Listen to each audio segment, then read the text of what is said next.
I'm Kevin, and I'm joined by my co-host with Harrison Bader like hair.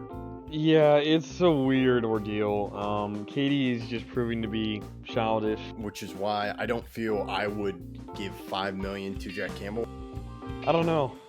Baseball is one of those sports where anyone who makes the playoffs really can be a contender. I think the Padres definitely do it. I don't think Donovan Mitchell gets traded. Kyrie Irving does have the track record of not being a great locker room fit, or even good locker room fit. Bader got some luscious locks. I gotta say it. This is Zach Bigley, the broadcaster for the Frisco Rough Riders, and you're listening to Outsiders Opinions with Kevin and Austin. You guys better subscribe. What's up, y'all? Welcome to our NBA Opinions of the Week. And Austin, after a shocking upset, I would say, you had the Lakers winning, I had the Lakers losing. They did this, they played the whole playoffs without Luka. They were swept by the Oklahoma City Thunder. Yeah, it was definitely a disappointing round two, and obviously there's a lot of LeBron fans that are hoping this is not the end of his career, and we'll probably save that conversation for a little bit later as those conversations start to come out. But I think the plan for the Lakers, and this has been forever since they made the AD Luka trade, Luka is the future of this organization. I think they know that. Sure, Austin Reeves will be a major part of that. There are some other young guys on the team, whether that's Bronny or otherwise, that they plan to build for with the future. But I think immediately it's Luka, Austin Reeves, and whatever else they can get for this organization around them. Yes, LeBron's going to be a major player for the team if he plays next season. We don't know if that's going to be in LA because he is a free agent, but I think that's just a wait and see sort of scenario. Yes, I agree with you on that. And that's why you make that trade. You could argue it made him, there is an argument for it made him better, like you're bringing another top guy to the team, but it was all for this is the future after LeBron. You have Luka, and you're just going to try to make it work. It didn't work. And I think part of the reason why Luka didn't play was the Lakers didn't want him to play. They didn't want to risk him too much. Because true, I definitely think that's probably part of it. I think that this is an organization that values the future of this team over this season, and they know that if Luka were to have a more significant injury, whether it's Achilles or ACL or anything else the sort, that would definitely dampen their chances into the future. So I agree with that. This offseason, I think LeBron's probably the first question mark that's going to be answered, but then you have to answer the question with bigs. Sure, DeAndre Ayton's not the worst big in the world. I know a lot of people would like to say he is, but the center situation, whether it's Jackson Hayes or him, has to be answered sometime soon. The draft is around the corner. What pick do the Lakers have? I was wondering if they have their first round pick. They do. I knew they did. Okay, they have 25.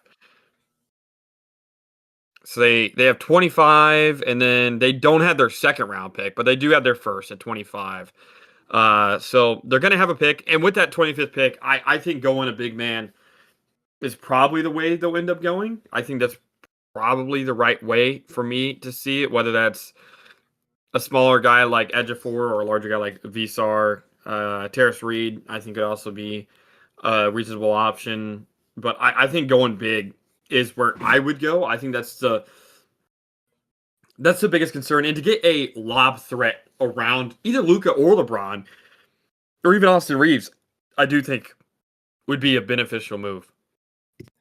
I'm in agreement with you on that. Of course, the LeBron answer, but then once, or even after that question is answered, you go and like, okay, we're fixing this team. We're making this team. You try to replicate what that Mavericks roster was during that finals round. I want to say that's one of the sad things of that trade is I think that roster was the best roster Luka ever had during that season when they traded. It was just all of them dealt with injuries. So I know Austin Reeves doesn't really fit that mold, but going after players, Reeves can. I think Reeves is kind of a hybrid. I mean, and he's not going to be as good as Kyrie, right? But I think having a second guard next to him is still similar in that respect. I think Reeves is not, especially because Reeves can shoot, which is similar to Kyrie in that respect. Reeves is kind of the Kyrie light on this team because he shoots 38% from three, shoots 36.8% for his career. I know he had a bad postseason, but that's more because of the injuries that he's dealt with. He can also pass the ball pretty well. He averaged around 6 assists this season while averaging 23 points. I think he really is that Kyrie role in that Mavs team than he is anything else. And I do think that you need a Reeves-type player for Luka because a secondary guard to take the pressure off of Luka so he doesn't have to bring up the ball every time up the court, even though he's going to have a high usage rate. Yeah, I agree.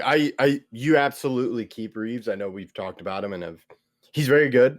And he's going to be the next part of this Lakers team. It's just now, I think big is the biggest point for you, and especially a defensive big. You mentioned pick 25. You could go young, but I could also see them trading for a big. I know I've said it a lot of times. Maybe they look for Daniel Gafford and what the Mavs are looking at. But the problem is really the money situation, and that's why I say to pick a guy, even if it is an older guy like Terrace Reed, who played 4 years in college. I think that's a reasonable acquisition too, because of that situation I just said, where he's obviously been in college for a while, so he'll have a quicker time to get up to speed, and it's also, this is not to knock the intelligence of centers, but the role that Luka's centers play isn't a very difficult one if you can do it right. You just have to be good on defense and be defensively sound and then just go catch a lob. Obviously, offensive rebounding, defensive rebounding is important, but that's stuff that can be taught over the course of just one season. So that's why I think Lively was so successful his rookie year with the Mavs, and why some of these bigs that Lucas had have been on the younger side is because you don't really need that much experience, is a better way to put it, to play with him. Yeah, and I agree. Offensively, I'm not looking for an offensive specialist. I'm looking for a defensive specialist if I'm the Lakers and finding a center like that. I think the best case scenario is getting just a great defensive center or solid defensive center and then drafting a young guy to pair him up. But so that way they can be competitive, then be even more competitive in the future. And then I think it's really just surrounding that starting lineup with defense. Wings, guys that can shoot the three, but also you gonna need an on-ball defender if you're the Lakers. I mean, they have some guys there that can defend on ball, but it's definitely still an area of need. Marcus Smart played really well this postseason, and I'd be interested to see what happened with him because I do think that he should have some security. He's going to be on a team next year, whether it's the Lakers or not. I think that's a bigger question, but I was very impressed with how Smart played this postseason. Yeah, that was a name. I think, yeah, you could keep Smart, and then you put Luka, Smart, Reeves together. Yeah, that's always the potential. I mean, Smart this postseason averaged almost 2.5 steals per game, 2.4 to be exact, while averaging 13 points. He didn't shoot the greatest from the field, but being a high assist guy with five plus assists per game and getting a lot of forcing a lot of turnovers, I think was important. Yeah, so, and I think JJ Redick's a great coach. I think he's good for Luka, and I think there's no need to make a coaching change. It's all just building that roster. Because I think kind of the past, since that trade, it was kind of a balance of now and future. And to me, this is like, okay, we know one guy we're going to focus on, and we just got to build around him. True. So let us know your thoughts in the comments. We appreciate you listening to Outsiders Opinions.